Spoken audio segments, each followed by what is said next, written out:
O mundo inteiro ficou em choque quando, em 2017, o maior caçador de lendas da TV simplesmente guardou suas varas e desapareceu. A desculpa oficial? Jeremy Wade disse que não existiam mais monstros para pescar. Mas será que você foi enganado esse tempo todo? Hoje, aos 69 anos, Wade finalmente quebrou o silêncio e o que ele revelou é muito mais perturbador do que qualquer criatura pré-histórica que ele já tirou da lama. Existe um lado sombrio nessa história que as emissoras de TV tentaram esconder de você por quase uma década. Mas antes de irmos direto para a verdade, eu quero saber de você, e aqui é onde a polêmica começa. Muitos biólogos e especialistas afirmam que o Jeremy Wade, na verdade, causou um dano irreversível aos rios ao transformar animais raros em monstros assassinos apenas por audiência. Você acha que ele é um herói que nos ensinou a amar a natureza? Ou ele foi apenas um apresentador que explorou e estressou espécies em extinção por fama e dinheiro? Comenta aqui embaixo agora, herói ou explorador? Eu vou ler os comentários mais pesados. Fica comigo até o final, porque o real motivo do fim de River Monsters não foi a falta de peixes. Foi algo que está acontecendo agora mesmo, debaixo da água e que ninguém quer que você saiba.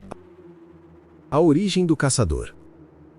Para entender por que o final de River Monsters é tão impactante, primeiro você precisa entender quem Jeremy Wade realmente é. Ele não é apenas um apresentador de TV, não é um ator lendo um roteiro. Jeremy Wade é autêntico, um homem que passou décadas perseguindo sua paixão muito antes das câmeras o seguirem para dentro da água. Existe um lugar onde vou descobrir o tamanho que o bagre atinge no mundo e o quão perigoso ele pode ser. Jeremy John Wade nasceu em Ipswich, no leste da Inglaterra, em 1956 e cresceu na pequena vila de Neyland, onde seu pai era o vigário local. A vila era atravessada por um rio, o rio Stour, e essa faixa de água corrente se tornou seu verdadeiro parque de diversões. Quando tinha uns 7 ou 8 anos, ele ia até a margem do rio com um equipamento de pesca barato e básico, sem a menor ideia do que estava fazendo. Mais tarde, contou que suas primeiras tentativas foram um fracasso total, até que um amigo da escola lhe mostrou alguns truques simples. Depois que pegou seu primeiro peixinho, foi amor à primeira vista. Ele parou de olhar para trás. Dias inteiros desapareciam à beira do rio. Enquanto outras crianças faziam coisas normais, Jeremy rastejava pelos arbustos encarando a água escura e imaginando o que mais poderia estar esperando lá embaixo. Ele era uma criança quieta, mas sua mente era barulhenta. Ele se fazia perguntas simples e teimosas constantemente. Por que alguns peixes são tão maiores que outros? Por que os velhos da aldeia contam histórias de peixes enormes que ninguém vê há anos? Por que alguns animais acabam como monstros nas lendas locais, enquanto outros viram apenas jantar? Essas perguntas não eram tarefa de casa. Foram elas que o fizeram voltar caminhando até o rio, mesmo quando o tempo estava frio e a água marrom e agitada.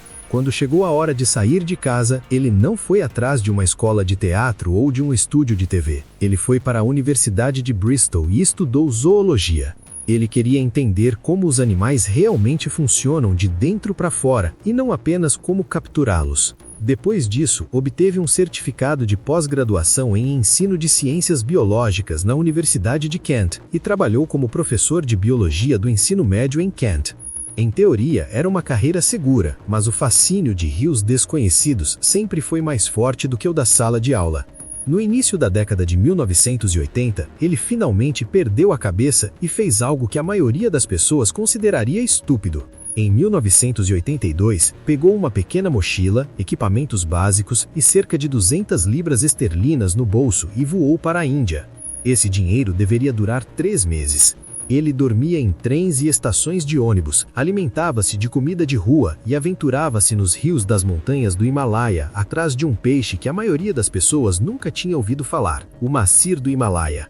Lá, em águas frias e rápidas, ele lutava com peixes que podiam chegar a 8 quilos e cada um deles era uma prova de que aquela ideia maluca poderia realmente funcionar. É quase um medo instintivo que você sente ao olhar para ele. Há algo de especial no ato de observar. Quando finalmente voltou para a Inglaterra, falido e exausto, ele não tentou esquecer a viagem, ele escreveu sobre ela. Aqueles primeiros artigos para revistas de pesca contando a história de um jovem inglês perseguindo peixes gigantes nas montanhas indianas foram o início de um tipo de vida diferente. Não o enriqueceram, mas lhe deram algo importante, um motivo para voltar a pescar. Nas 2 décadas seguintes, Jeremy Wade se afastou cada vez mais do caminho seguro e aventurou-se em lugares que a maioria dos turistas jamais vê. Ele voltou para a Índia, depois foi para o Congo, Brasil e outros cantos remotos do mapa. Ele pegou malária mais de uma vez. Foi ameaçado com armas de fogo, chegou a sobreviver a um acidente de avião durante suas viagens. Em algumas ocasiões, foi preso porque as autoridades locais suspeitavam que aquele estrangeiro estranho que explorava seus rios pudesse ser um espião. Nada disso o fez parar. Na maior parte do tempo, ele vivia de forma precária. Tendas, cabanas de aldeia, pensões rústicas. Ele comia tudo que as pessoas da região estavam dispostas a compartilhar. Aprendeu português o suficiente para conversar livremente com pescadores no Brasil e, ao longo do caminho, também aprendeu francês e espanhol. No início da década de 1990, foi coautor de um livro chamado Somewhere Down the Crazy River, que se tornou um pequeno clássico cult entre os pescadores mais experientes por contar histórias reais sobre peixes enormes e exóticos em lugares como o Congo e a Índia. Olha só isso, um pirarucu em uma mosca. Mas fora desse mundo, ele ainda era quase invisível. Em meados da década de 1990, ele havia se transformado discretamente em um especialista que ninguém havia solicitado. O cara que viajaria para praticamente qualquer rio da Terra se houvesse a mínima chance de encontrar um peixe gigante e inexplicável no final da jornada. Essa era a vida dele muito antes de alguém apontar uma câmera para ele. Ele não estava tentando construir uma marca, ele estava em busca de uma sensação, aquela mistura de medo e excitação que você sente quando a linha fica apertada. Você sabe que existe algo muito grande e muito desconhecido do outro lado. Então, em 2005, ele retornou à Índia em busca de um novo mistério. Nas encostas do Himalaia, às margens do rio Kali, ele começou a ouvir histórias mais sombrias do que os contos de pescadores comuns. Pessoas foram arrastadas para o fundo do mar e nunca mais vistas. Alguns moradores locais culpavam espíritos, outros sussurravam sobre um enorme bagre que havia desenvolvido um gosto por carne humana. Jeremy fez o que sempre fazia. Ele ouviu, ele observou e ele começou a seguir as pistas. Essa investigação acabou apontando para um verdadeiro suspeito, uma espécie enorme chamada bagre gunt. Trabalhando com moradores locais, ele fisgou um enorme peixe de gato que pesava bem mais de 45 quilos. A luta foi brutal e a história tinha de tudo: mistério, medo, ciência e um animal de verdade, grande o suficiente para fazer jus à lenda. Em algum momento daquela viagem, Jeremy observou o que estava acontecendo e percebeu algo importante. Aquela não era apenas mais uma história de pescador. Era algo que qualquer pessoa poderia achar fascinante, mesmo que nunca tivesse segurado uma vara de pescar na vida. Os produtores da Icon Films em Bristol e os executivos do Animal Planet perceberam a mesma coisa. Eles viram esse pescador britânico tranquilo que já havia passado décadas adoecendo, se perdendo e quase morrendo em rios remotos, e viram o caso do peixe de gato como um modelo perfeito, simplesmente o predador perfeito, uma boca enorme. Pegue um biólogo de verdade e um pescador experiente. Coloque-o em meio a histórias locais reais sobre ataques, desaparecimentos ou lendas. Deixe-o investigar como um detetive. Em seguida, tente posicionar a criatura no centro do medo. Sem lutas encenadas, sem atores em estúdio. Um homem que já fazia isso sozinho há 20 anos. Essa ideia se transformou em River Monsters. O primeiro episódio foi ao ar em início de abril de 2009. Quase que imediatamente, o programa explodiu. A estreia atraiu cerca de 1,3 milhão de telespectadores e se tornou a melhor estreia de série na história do Animal Planet. Em poucas semanas, o programa já figurava entre os mais assistidos de TV a cabo em sua faixa horária. Ao final da primeira temporada, cada episódio atingia em média mais de 1 milhão de lares, e a emissora de repente tinha uma nova estrela e uma nova série de sucesso. Olha só esses dentes! Olha só esses dentes! Eles têm mandíbulas muito poderosas. Quer dizer, daria para arrancar um pedaço enorme de você. O principal motivo de ter funcionado é que nunca pareceu um programa de pesca normal. Cada hora parecia mais uma história policial. Geralmente começava com um boato ou um ataque real. Um mergulhador se feriu em um reservatório, moradores perderam parentes em um rio caudaloso, uma criança foi arrastada pela corrente e nunca mais encontrada.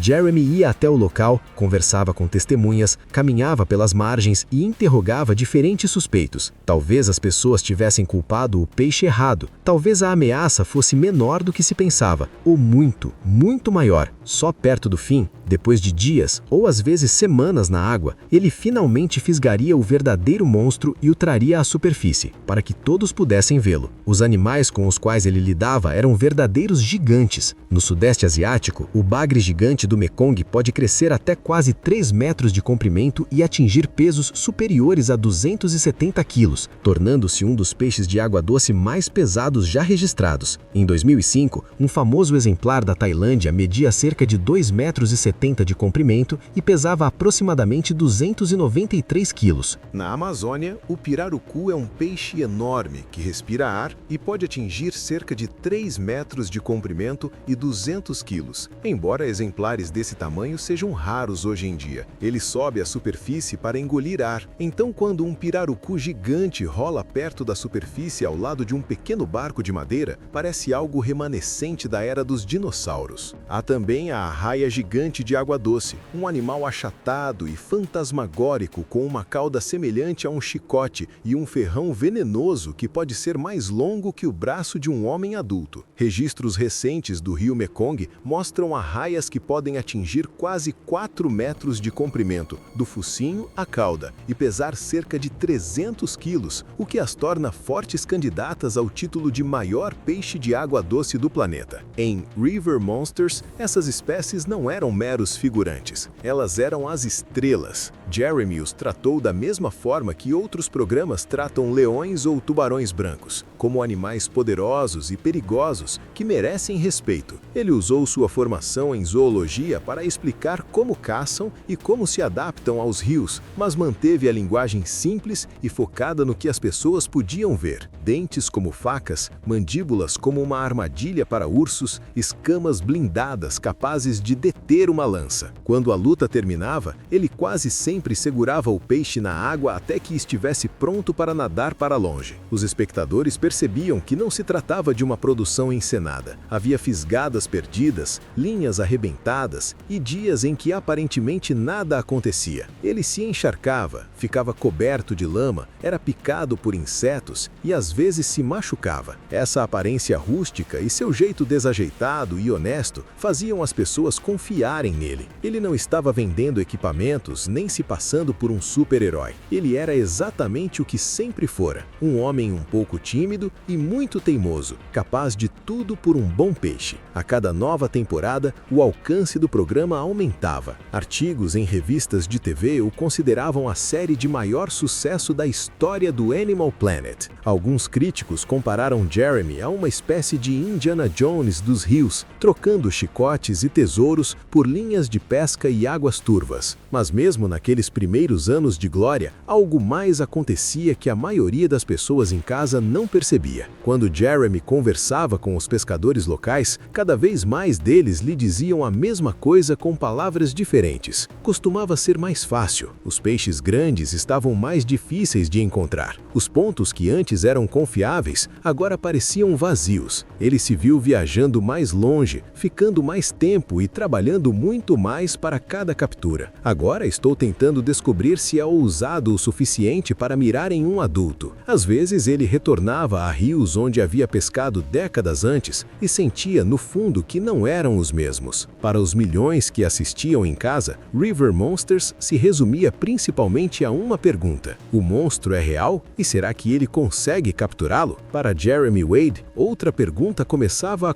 lentamente em segundo plano. O que acontece quando ele volta para um rio que conhece bem, lança a linha e não há mais nada para enfrentar? Essa preocupação silenciosa que crescia por trás da fama e dos recordes de audiência é onde a história de River Monsters começa a tomar um turno muito diferente.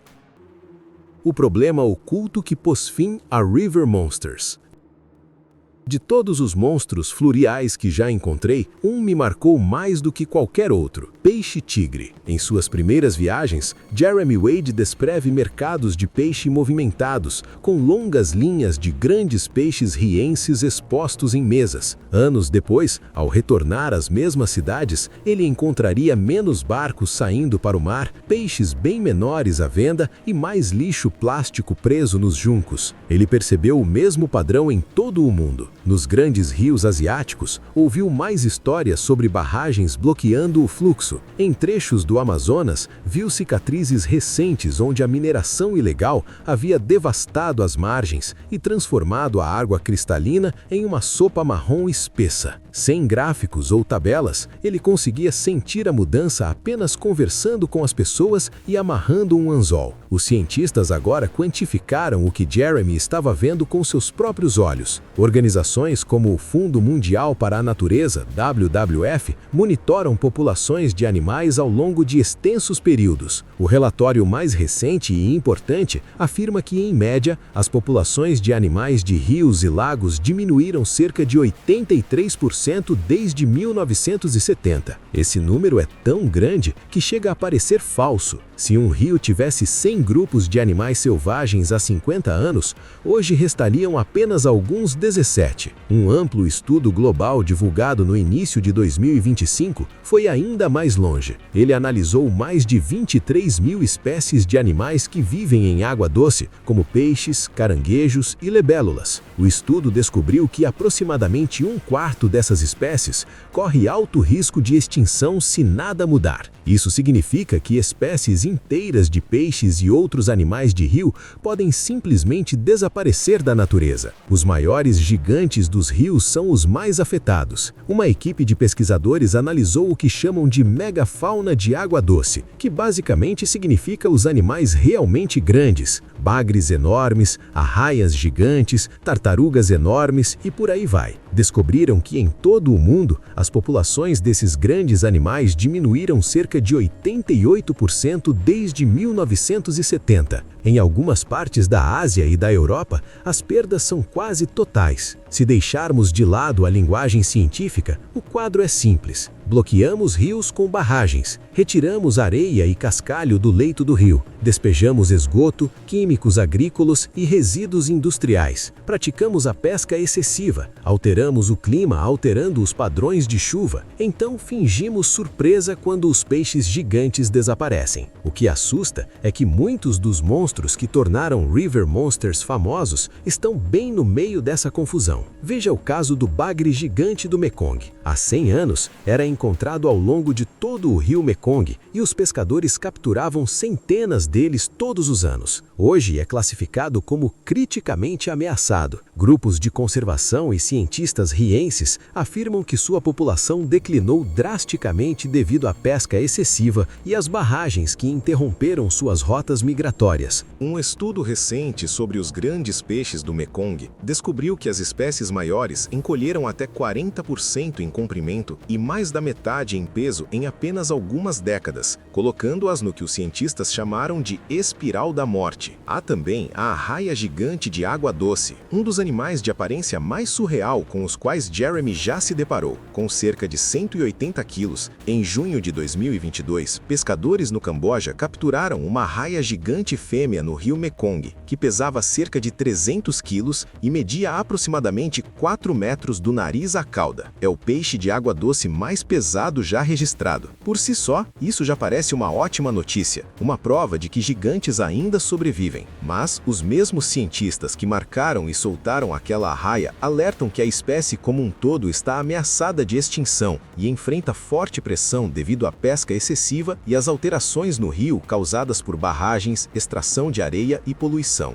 Na Amazônia, o famoso pirarucu enfrenta um tipo diferente de ameaça. A mineração ilegal de ouro se espalhou por grandes áreas da floresta tropical, especialmente em países como Brasil e Peru. Essas operações utilizam mercúrio para extrair ouro da lama, e esse mercúrio acaba na água e, consequentemente, nos peixes. Estudos científicos recentes mostram níveis preocupantes de mercúrio em muitos peixes da Amazônia, incluindo o pirarucu, e indicam que as populações locais que consomem muito peixe estão agora expostas a doses perigosas ao longo do tempo. Assim, os mesmos rios que outrora proporcionaram a Jeremy algumas de suas pescarias mais emblemáticas, agora estão disseminando um veneno lento e invisível, tanto para os peixes quanto para as pessoas. Para a maioria dos telespectadores, nomes como o bagre gigante do Mekong, pirarucu ou arraia gigante de água doce são apenas criaturas selvagens de um programa de TV. Para Jeremy, são velhos vizinhos. Ele se lembra de quando eram mais fáceis de encontrar, quando os mercados ao longo desses rios tinham mais peixes grandes nas bancas. Ao retornar anos depois e ter dificuldades até mesmo para concluir uma única filmagem, cada nova produção se torna um sinal de alerta silencioso. Foi aí que o trabalho que ele amava começou a entrar em conflito com a forma como River Monsters foi concebido. Temas como esgoto, resíduos industriais, mineração ilegal, barragens e mudanças climáticas não se traduzem em cenas rápidas e fáceis. Não se resolvem esses problemas em 45 minutos e depois se desfazem deles em segurança. São problemas complexos e de desenvolvimento lento que se acumulam ao longo de anos. Para explicá-los adequadamente é preciso tempo e é necessário confrontar fatos incômodos. O programa River Monsters raramente tinha esse tempo.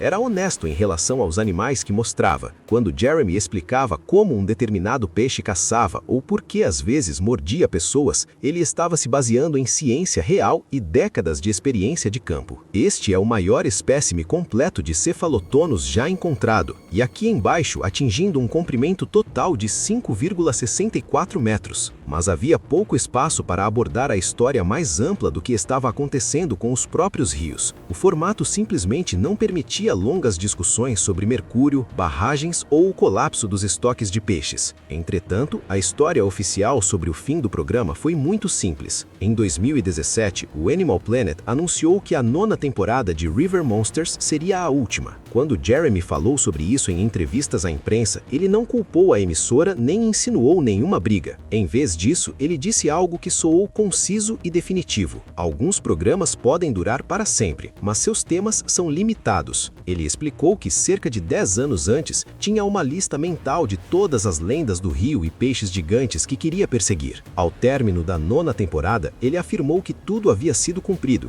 Em resumo, a versão oficial era: fizemos o programa que prometemos, fomos atrás dos grandes e famosos monstros riviais e os capturamos. Simplesmente não havia material novo suficiente para sustentar novas temporadas. Ao longo dos mesmos anos, os comentários de Jeremy fora das câmeras começaram a mudar de tom. Em sessões de perguntas e respostas e entrevistas, ele passou a falar mais sobre os danos causados aos rios e aos oceanos. O que ele fez depois do fim de River Monsters deixa isso ainda mais claro. Em 2018, Jeremy retornou ao Animal Planet com uma série chamada Jeremy Wade's Mighty Rivers. Desde a primeira descrição, o foco não eram os monstros, mas os rios em si. A própria sinopse do programa afirma que há evidência dramática de que alguns dos rios mais famosos do mundo estão com saúde debilitada e que Jeremy está investigando por que seus peixes gigantes estão desaparecendo. Ao longo de 6 episódios, ele analisa rios como o Ganges, o Yangtze, o Mississippi, o Danúbio, o Amazonas e o Zambeze. Os problemas deixaram de ser apenas detalhes. Ele leva os espectadores a conhecerem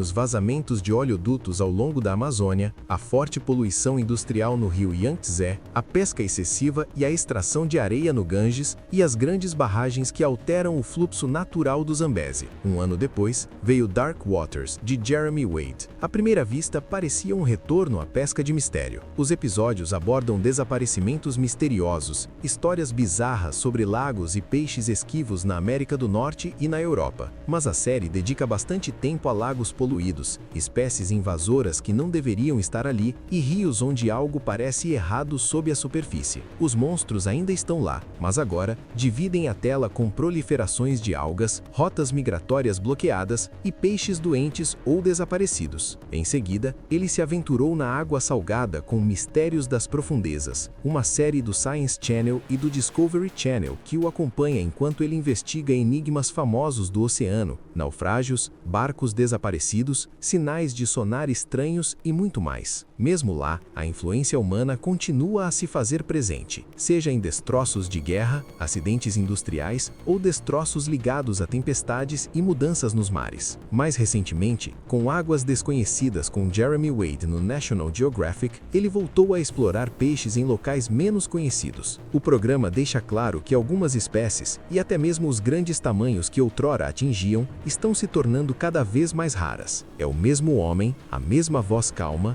o mesmo amor por animais exóticos em águas selvagens, a diferença está no que ele destaca. Então, quando as pessoas repetem a frase de que Jeremy Wade encerrou River Monsters porque ficou sem monstros, isso é apenas parte da história. Sim, do ponto de vista televisivo, há um limite para o número de lendas de rios gigantes que se pode usar para construir uma temporada. Mas ao mesmo tempo, o homem no centro daquele programa estava vendo seus rios favoritos perderem seus maiores habitantes e se encherem de lixo, barragens e veneno. Mas essa não foi a última história. De muitas maneiras, foi apenas o começo de algo muito maior. Como os monstros do rio mudaram o mundo real. Quando River Monsters chegou às suas últimas temporadas, já não era apenas um estranho programa de pesca na TV a cabo. Era exibido em mais de 100 países, em reprises e em serviços de streaming. E famílias inteiras cresciam acompanhando Jeremy Wade, o homem que tirava pesadelos das águas barrentas do rio e depois os libertava. O que mais surpreendeu Jeremy foi o que começou a voltar na direção oposta. Ele já falou sobre as mensagens que recebe de espectadores que dizem que o programa os incentivou a se interessar por ciência. Em uma grande sessão de perguntas e respostas no Reddit, as pessoas disseram que ele as fez se importar com os peixes e a saúde dos rios de uma maneira que nunca haviam se importado antes. Em outras entrevistas, pesquisadores de água doce disseram a mesma coisa de forma mais direta. Um biólogo que estuda peixes de grande porte em rios disse que assistir ao programa River Monsters na adolescência o ajudou a seguir carreira em ciências pesqueiras. Para Jeremy, esse tipo de feedback é muito importante, pois ele sabe o quanto os peixes de rio costumavam ser ignorados. Grupos de conservação ambiental apontam que os animais que vivem em água doce estão entre os mais negligenciados do planeta, embora tenham um papel fundamental na vida real. O Serviço Geológico dos Estados Unidos observa que a pesca em águas interiores representa mais da metade de todo o peixe capturado para consumo direto como alimento. A Organização das Nações Unidas para a Alimentação e a Agricultura afirma que esses peixes são uma fonte diária de proteína para centenas de milhões de pessoas e sustentam os empregos de milhões de outras que vivem ao longo de rios e lagos. Então, quando um programa barulhento e dramático sobre monstros fluviais faz as crianças dizerem "quero estudar peixes" em vez de "nunca mais quero entrar em um rio", isso não é pouca coisa. É uma das maneiras pelas quais um programa que começou como pura aventura se inseriu discretamente no centro de uma história muito maior sobre alimento, trabalho e como as pessoas enxergam a água que passa por suas casas. O impacto não se limitou às salas de aula, ele se refletiu nos próprios rios. Guias e operadores turísticos em locais que receberam Jeremy falaram sobre um claro efeito monstro do rio. No rio Fraser, no Canadá, uma empresa de guias de pesca de esturjão que trabalhou com a produção relatou posteriormente que seus negócios explodiram. Eles receberam mais de 4.600 hóspedes de mais de 27 países em um único ano, uma exposição televisiva reconhecidamente responsável por transformar aquele trecho do rio em uma viagem dos sonhos para pescadores do mundo todo. Histórias como essa são ótimas notícias para as cidades da região. Mais visitantes significam mais quartos de motel ocupados, mais refeições vendidas, mais combustível comprado e mais pessoas que agora sabem que determinado rio existe. Elas também dão às comunidades locais um forte motivo para manter seus grandes peixes vivos. Um esturjão ou bagre gigante deixado na água pode render muito mais como estrela de uma frota de pesca esportiva do que jamais renderia em um prato de jantar. Essa lógica está no cerne de grande parte do turismo de captura de animais gigantes, mas nada neste mundo é simples. A mesma atenção que ajuda também pode causar problemas. Biólogos que estudam peixes de grande porte alertam há anos que a pesca com devolução não é mágica. Longas lutas com equipamentos pesados e longos períodos fora da água podem deixar os animais exaustos, estressados e às vezes mortos, mesmo que consigam nadar para longe inicialmente. Ele ainda está lutando comigo, este peixe ainda está lutando comigo. Estudos com peixes de grande porte de rios, incluindo esturjões, mostram que a exposição ao ar e o manuseio brusco aumentam o risco de que um peixe solto morra posteriormente devido a ferimentos ou estresse. Quando um programa como River Monsters leva milhares de espectadores a um trecho famoso famoso de Hill pode criar um equilíbrio peculiar. Por um lado, há dinheiro e atenção que podem ajudar a financiar pesquisas e a proteção da fauna. Por outro lado, há um fluxo constante de pessoas que querem sua própria luta com um gigante, às vezes em lugares que nunca estiveram preparados para esse tipo de pressão. Jeremy já disse mais de uma vez que um dos motivos pelos quais ele apoia regras rígidas sobre equipamentos, manuseio e limites de captura locais é porque viu em primeira mão como um local secreto pode ficar lotado rapidamente assim que o mundo descobre seu nome. Houve outro tipo de impacto que ele nunca planejou, e este o incomodou ainda mais. Foi o medo. Desde o início, River Monsters apostou em palavras assustadoras. Os títulos dos episódios falavam de assassinos e mutiladores. As cenas de abertura frequentemente mostravam água turva e moradores locais nervosos. Essa foi a isca que fez as pessoas pararem de zapear pelos canais. Ao longo dos anos, alguns cientistas e escritores começaram a reagir. Biólogos marinhos que trabalham com tubarões, por exemplo, argumentam que programas que retratam animais como devoradores de homem desfazem anos de trabalho tentando demonstrar que a maioria dos peixes grandes não quer ter nada a ver conosco, a menos que os encurralem. Especialistas em saúde fizeram observações semelhantes sobre certas espécies menores. Um artigo sobre medicina de viagens criticou programas de TV, incluindo River Monsters, por promoverem o pequeno peixe amazônico chamado candiru como uma criatura assustadora que nada para dentro do corpo das pessoas. Um peixe que vive na Amazônia e é capaz de nadar pela corrente de urina até um ser humano. Embora os casos comprovados sejam extremamente raros e a maioria das histórias sejam boatos, o autor teme que esse tipo de foco desvie a atenção de problemas reais de saúde nas mesmas regiões, como saneamento básico precário e água potável contaminada. No fim das contas, a jornada de Jeremy Wade nos ensina algo que a televisão tentou mascarar com trilhas sonoras tensas e edições de suspense. Os verdadeiros monstros talvez não sejam os dentes afiados que habitam as profundezas, mas sim o que estamos fazendo com a casa deles. Wade não parou porque sua lista acabou. Ele parou porque o mundo que ele conhecia está morrendo em silêncio. Ele começou como um caçador de pesadelos e terminou como uma testemunha do apocalipse subaquático. Mas e quanto àquela pergunta que eu fiz lá no começo? Depois de ver tudo isso, sua opinião mudou? Jeremy Wade foi um herói que usou o sensacionalismo para salvar espécies esquecidas? Ou ele foi apenas mais um explorador que lucrou com o medo? Eu li cada comentário de vocês, e a briga nos comentários está gigante. Se você ainda não deixou sua opinião, escreve agora, herói ou explorador? A verdade é que enquanto discutimos, o tempo está correndo, e se nada mudar, os próximos monstros que Wade encontrar não estarão em rios selvagens, mas apenas em arquivos de vídeo como este. Se você gosta de mistérios que vão além da superfície e quer descobrir as verdades que ninguém te conta, inscreva-se no canal e ative o sininho. O YouTube está sugerindo 2 vídeos agora na sua tela, que vão explodir sua mente. Escolha um e a gente se vê lá. Até a próxima, se as águas permitirem.